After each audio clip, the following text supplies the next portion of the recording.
Technology surrounds us every day. A phone alarm wakes us up. An electronic calendar tracks assignment deadlines. GPS directs us to the new dentist's office. Social media keeps us connected to friends and family. And streaming platforms make sure we're never without something new to binge watch. Our devices and apps can make life much more convenient and entertaining. But for years, experts have warned that too much screen time may have negative effects on our health. With portable devices and remote learning, it is even more difficult to put down electronics.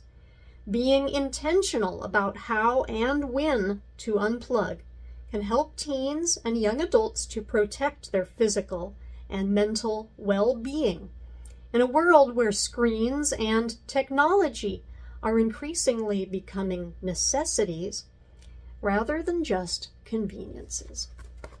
Here is a preview of Attention Hijacked, Using Mindfulness to Reclaim Your Brain from Tech by Erica B. Marcus. A few years back, I was scrolling through my Instagram feed when I came across an image of Miranda, my childhood best friend. She was on a beautiful white sand tropical beach, tan and radiant, contorted into an incredible yoga pose. In contrast, I was sitting in my living room, pasty white, and deeply bundled against the frigid Maine temps, nearly comatose from tech use. And I noticed something. As I stared at the pic, my throat clenched slightly. My shoulders rose up just a hair, and my stomach dropped. I had a wisp of a thought. Ugh, I wish that was me. This was followed by a cascade of reasons that I was better than her, in a desperate attempt to make myself feel better. What makes this moment notable, even though this yucky feeling had happened a bajillion times while looking at Insta, was a recognition of how that image impacted me. If I think about my technology consumption like a diet, what I just ate left me feeling bloated and heavy, perhaps the equivalent of eating an entire bag of Cheetos. In the past, I might have scrolled on for 30 minutes, continuing with my day and feeling some unnamed uneasiness, but not really noticing or connecting my feelings to anything in particular. This time, though, it was clear as day. This time helped me to wake up and ask myself, is scrolling through social media healthy for me? The answer was a resounding no.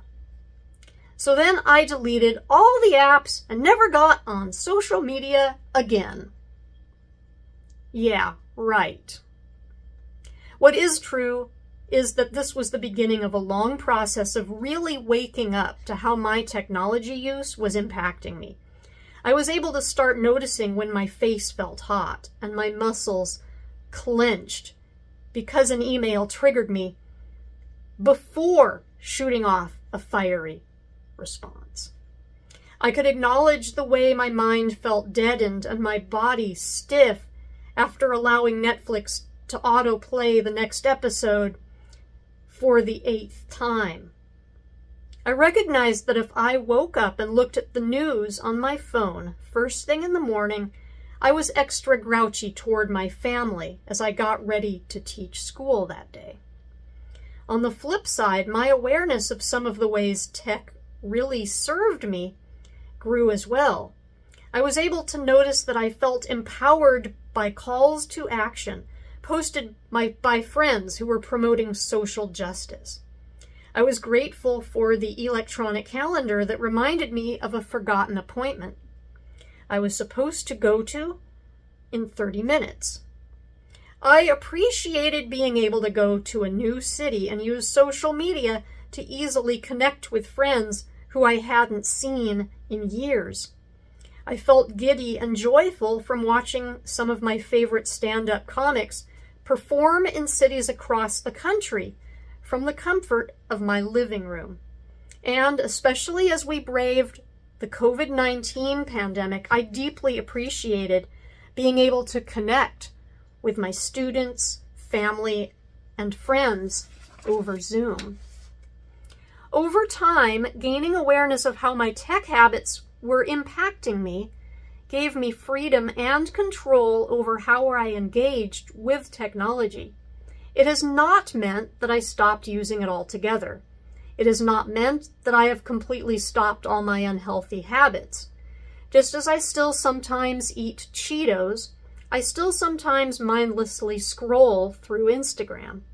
The difference is that I have gradually shifted toward a healthier tech lifestyle, and I have tools to help me notice and reflect on both how my choices make me feel and how they support me in living my values or not.